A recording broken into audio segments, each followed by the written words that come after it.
Hi guys, Kiki La Chanteuse here, and thank you for subscribing to my channel.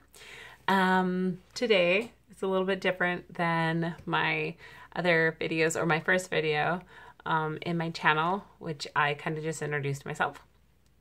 As you see, I'm a little made up today, or technically this evening.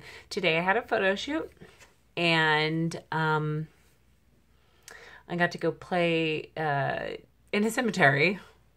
I know, little different, little interesting, little out of the norm. And so I had a little bit of a vintage look, as you can see from my hair and my makeup. My photographer was a very good friend of mine by the name of Maurice Browder. And we did some really amazing shots. And hopefully at some point I will link my Instagram down below, down here, so you guys can see the photos. So you guys, so hopefully you guys will check that out. But beyond that, I want to talk about today disability and the rest of the world. Be it on public transportation, when you are going to the grocery store, when you're driving your car, disability and being young and disabled and not being the norm. So back in February, when I had my accident, I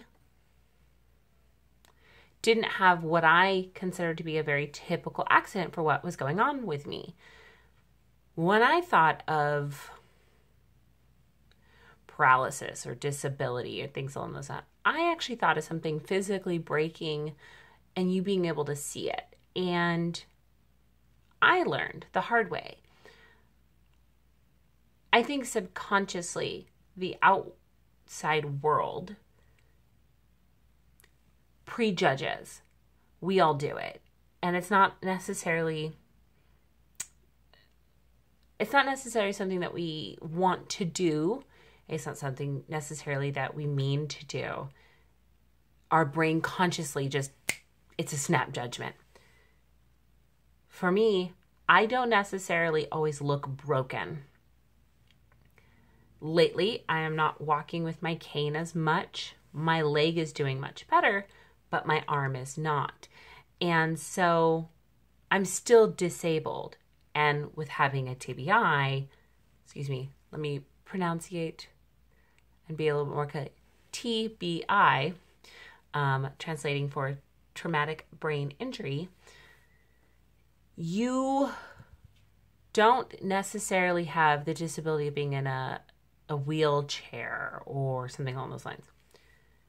So with me going back to driving, when I pull up in a car and I park in a disabled parking spot, as I am able to do, as I am allowed to do, because for me, walking long distances can be somewhat challenging from time to time, I only use a disabled parking spot when I know that my physical limitations are shorter that day. When I know that I really am going to have a struggle point. As somebody who's in their 30s, when I get out of the car and people see me, especially if I look like this, they have some of the dirtiest looks on their faces. You could see the monkey in the typewriter in their head just click, click, click, click, click, click. And it's like, oh, how can that young lady be taking that handicapped spot? That's supposed to be for handicapped people. And it's frustrating and it's hard. And on the other side, I don't like to drive long distances. and I really don't like being on the freeway all that much. It's not a thing that I enjoy doing, especially since the accident. So I use BART and sitting in a handicap seat. I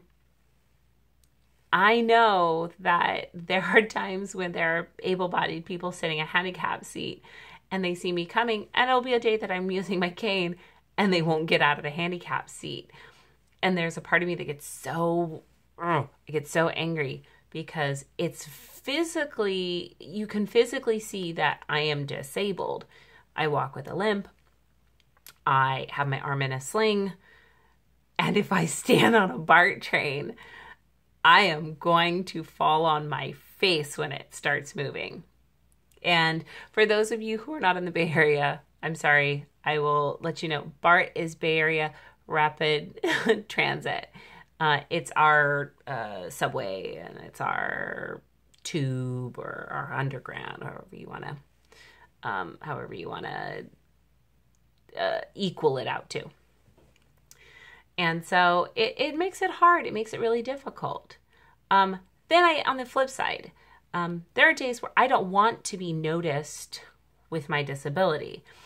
And I'll go someplace and somebody's like, oh, you poor thing. You just, oh, good for you. Good for you for getting out of the house. And it's like,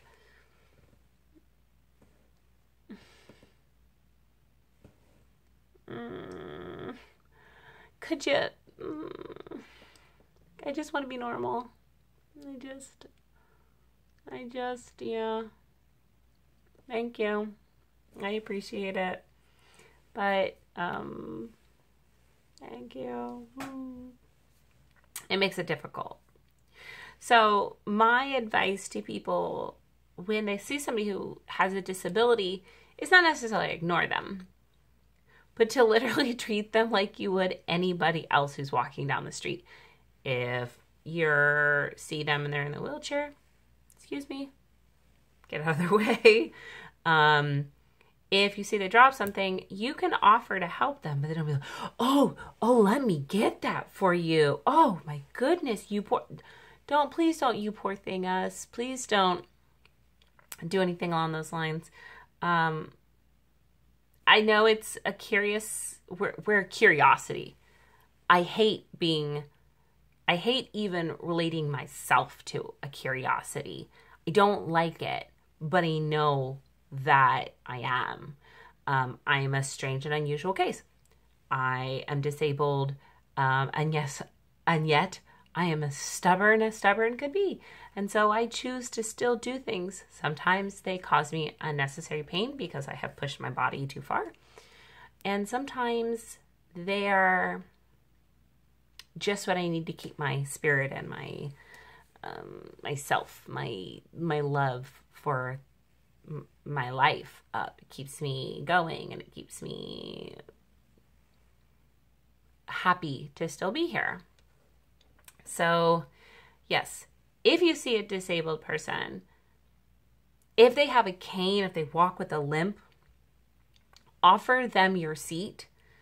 You don't have to ask them why. Just be like, oh, would you like my seat? And if they take it, don't get mad. Just try to go find another seat. If for some reason you're not noticeably disabled, it's okay to not offer up your seat. But if you see somebody next to you and they're not disabled, like your partner, your companion, your friend, and they're sitting next to you on public transportation and they're not disabled and they're in a disabled spot, remove them from that seat and offer it to the person who needs it.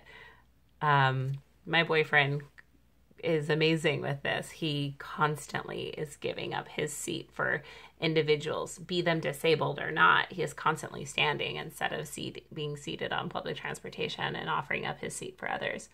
And I love him for that, and I appreciate him for that. It's not easy, and it's a struggle, and you're going to go back and forth if you're newly disabled.